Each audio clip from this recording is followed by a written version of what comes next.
ఆప్కా సంస్థను రద్దు చేస్తే కార్మికులందరినీ పర్మినెంట్ చేయాలి. సమస్యల పరిష్కారానికి ఆర్డీఓ కార్యాలయం వద్ద ధర్నా.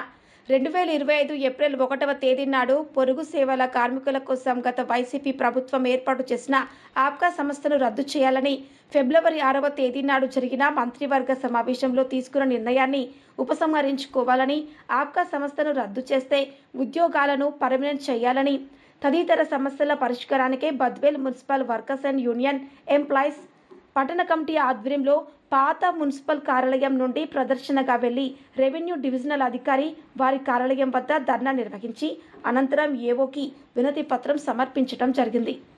ఈ సందర్భంగా యూనియన్ జిల్లా అధ్యక్షులు కాల్వ నాగేంద్రబాబు మాట్లాడుతూ 2025 ఫిబ్రవరి 6వ తేదీ నాడు జరిగిన రాష్ట్ర మంత్రివర్గ సమావేశంలో ఆప్కా సంస్థను రద్దుపరిచి ఆ స్థానంలో ప్రైవేట్ ఏజెన్సీలను ప్రవేశపెడతామని నిర్ణయించడంతో ఆప్కాస్లో ఉన్న పొరుగు సేవల కార్మికులందరిలోనూ తీవ్ర భయాందోళన నెలకొందని, ఆప్కాస్ను రద్దు చేస్తే తిరిగి దళారీ వ్యవస్థ రంగంలోకి వస్తుందని, ఉద్యోగాలకు భద్రత లేకుండా పోయే ప్రమాదం ఏర్పడుతుందని, పొరుగు సేవల కార్మికుల్లో నెలకొన్న భయాందోళనను తొలగించి ఉద్యోగ భద్రత భరోసా కల్పించే విధంగా ప్రభుత్వం చర్యలు చేపట్టాలని, ఆప్కాస్ ఏర్పాటు రాకముందు మున్సిపాలిటీ రంగంలోని ప్రతి సెక్షన్కి దళారీ వ్యవస్థ కొనసాగేదని, జీతభత్యాల చెల్లింపు దళారీల దయాదాక్షిణ్యాల మీద ఆధారపడి ఉండేదని, ప్రతి నెల జీతాలు చెల్లించేవారు కాదని, 5 నుండి 6 నెలల జీతాలు బకాయిలు పెట్టేవారని, జీతాలలో కూడా పెద్ద ఎత్తున కోతలు విధించి కార్మికుల బ్యాంకు పాసు పుస్తకాలు కూడా ప్రైవేట్ ఏజెన్సీ నిర్వాహకుల దగ్గరే పెట్టుకుని కార్మికులను వేధించేవారని,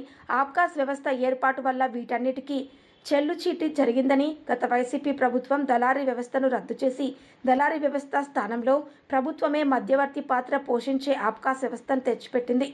తెలుగుదేశం కూటమి ప్రభుత్వం ఆప్కాస్ను రద్దు చేసి ఒప్పంద కార్మికులందరినీ పర్మినెంట్ చేస్తోందని, కార్మికులు 1000 కండ్లతో ఎదురు చూస్తున్నారని, కానీ ఫిబ్రవరి 6వ తేదీ నాడు జరిగిన మంత్రివర్గ సమావేశం అందుకు భరోసా ఇవ్వకపోగా ఆప్కా సంస్థను రద్దు చేసి తిరిగి దళారీ వ్యవస్థను తెచ్చిపెడుతుందనే ప్రచారం జరగటం తీవ్ర విచారకరమని, సుప్రీంకోర్టు తీర్పు ప్రకారం సమాన పనికి సమాన వేతనం, శాశ్వత స్వభావం కలిగిన విధులు నిర్వహిస్తున్న మున్సిపల్, పారిశుద్ధ్య, ఇంజనీరింగ్ విభాగాలకు చెందిన ఒప్పంద కార్మికులను పర్మినెంట్ చేయాలని, అలా కాకుండా ముందుగా వ్యవహరిస్తే రాష్ట్ర వ్యాప్తంగా పెద్ద ఎత్తున ఆందోళన కార్యక్రమాలు చేపట్టి అవసరమైతే రాష్ట్ర వ్యాప్త సమ్మెకు నిర్వహించేందుకు కూడా వెనకాడపోమని ప్రభుత్వాన్ని హెచ్చరించారు.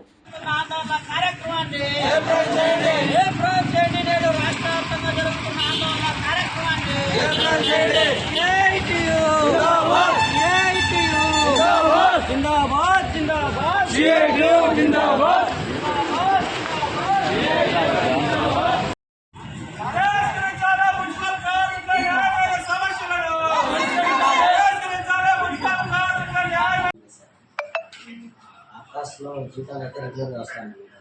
ఈపీఎఫ్, పిఎస్ఐ సౌకర్యాలు కూడా ఖచ్చితంగా వస్తాయి. గతంలో ఆప్కాస్ లేనప్పుడు దళారులు ప్రైవేట్ కాంట్రాక్టర్లు అప్పుడు చాలా ఇబ్బంది ఉన్నటువంటి పరిస్థితి.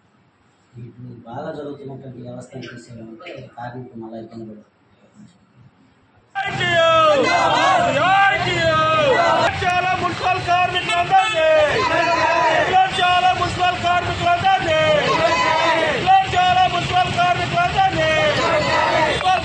సమస్యలు పరిష్కరించాలని రాష్ట్ర ప్రభుత్వం పెంచాలి మున్సిపల్ కార్మికుల సంఖ్యను, పెంచాలి మున్సిపల్ కార్మికుల సంఖ్యను, పెంచాలి మున్సిపల్ కార్మికుల సంఖ్యను, ఇవాళ పెండింగ్లో ఉన్నటువంటి పదార్థాల వేతనాన్ని, ఇవాళ పెరిగినటువంటి పదార్థాల వేతనాన్ని, ఇవాళ పెండింగ్ లో ఉన్నటువంటి 16 రోజుల వేతనాన్ని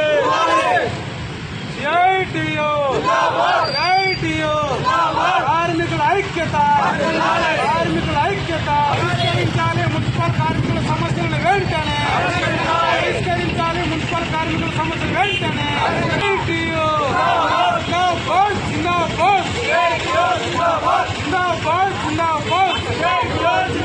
కార్మికుల ఐక్యత, కార్మికుల ఐక్యత పెంచాలి. కార్మికుల సంఖ్యను పెంచాలి, కార్మికుల సంఖ్యను పెంచాలి, కార్మికుల సంఖ్యను పెంచాలి, కార్మికుల.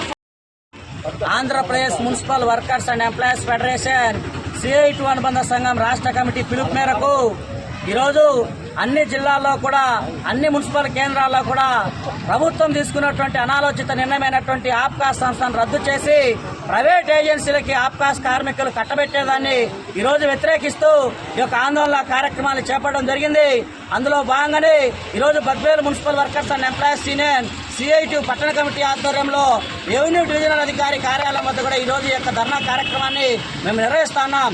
ఈ రోజు ప్రధానంగా గత ప్రభుత్వం కాంట్రాక్ట్ అవుట్సోర్సింగ్ కార్మికులందరినీ కూడా మా ప్రభుత్వం వస్తానే పర్మనెంట్ చేస్తామని చెప్పేసి మాటలు చెప్పి అధికారంలోకి వచ్చిన తర్వాత ఏపీసీఓస్ అనేటువంటి ఆప్కాస్ సంస్థని ప్రవేశపెట్టి ఈరోజు కార్మికులు రెగ్యులర్ కాకుండా చేసినటువంటి పరిస్థితి గత ప్రభుత్వం అనుభవించినటువంటి పరిస్థితి ఉంది. ఈరోజు ఆప్కాస్ సంస్థ ప్రవేశపెట్టడం వలన రాష్ట్ర వ్యాప్తంగా ఉన్నటువంటి ఆప్కాస్ సంస్థలో ఉన్నటువంటి కార్మికులకి ఈరోజు 1వ తేదీ నుంచి 5వ తేదీ లోప అంచనాగా జీతాలు వచ్చేటువంటి పరిస్థితి ఉంది. అట్లాగే గతంలో దళారుల వ్యవస్థ ఉన్నప్పుడు కార్మికుల దగ్గర ఈరోజు అనేక రకాలుగా ఇబ్బందులకు గురి చేసేటువంటి పరిస్థితి గతంలో ఉండేది. ఈరోజు ఆప్కాస్ సంస్థ వచ్చిన తర్వాత దళారుల బెడ తగ్గింది. అట్లాగే కార్మికుల యొక్క వేతనాల్లో కట్ అవుతున్నటువంటి ఈపీఎఫ్, పిఎస్ఐ లాంటి పథకాలు సక్రమంగా అమలవుతున్నటువంటి పరిస్థితి ఉంది. అట్లాగే గతంలో కాంట్రాక్టర్లు ఉన్నప్పుడు, ఏజెన్సీలు ఉన్నప్పుడు కార్మికుల్ని భయభ్రాంతులకు గురి చేసి కార్మికుల్ని తొలగించి దొడ్డిదారిన వారి యొక్క అనుయాయులకి ఉద్యోగాలు కల్పించుకునేటువంటి పరిస్థితి గతంలో ఉండేది. ఈ ఆప్కాస్ సంస్థ వచ్చిన తర్వాత ఈరోజు ఉద్యోగ భద్రత అనేటువంటిది కార్మికులకి ఇబ్బంది లేకున్నటువంటి పరిస్థితి ఉంది. ఈ రోజు అటువంటి వ్యవస్థని ఈ యొక్క కూటమి ప్రభుత్వం తొలగించి ఈరోజు మధ్య దళారీ వ్యవస్థని ప్రవేశపెట్టి ఈరోజు కాంట్రాక్ట్ అవుట్సోర్సింగ్ కార్మికుల యొక్క గొంతుగాయాలని చెప్పేసి చూస్తున్నటువంటి పరిస్థితి ఉంది. ఈ రోజు మేము ఒకటే కోరుతా ఉన్నాం, ఈ రోజు ఆప్కాస్ కంటే మెరుగైనటువంటి వ్యవస్థ అంటే అది పర్మనెంట్ తప్ప మరొకటి కాదని చెప్పేసి మేము స్పష్టంగా చెప్పదలుచుకున్నాం. కాబట్టి కూటమి ప్రభుత్వం నారా చంద్రబాబు నాయుడు గారు ముఖ్యమంత్రి గారు ఇప్పటికైనా ఈ ఆప్కాస్ రద్దు నిర్ణయాన్ని పునరాలోచించాలా.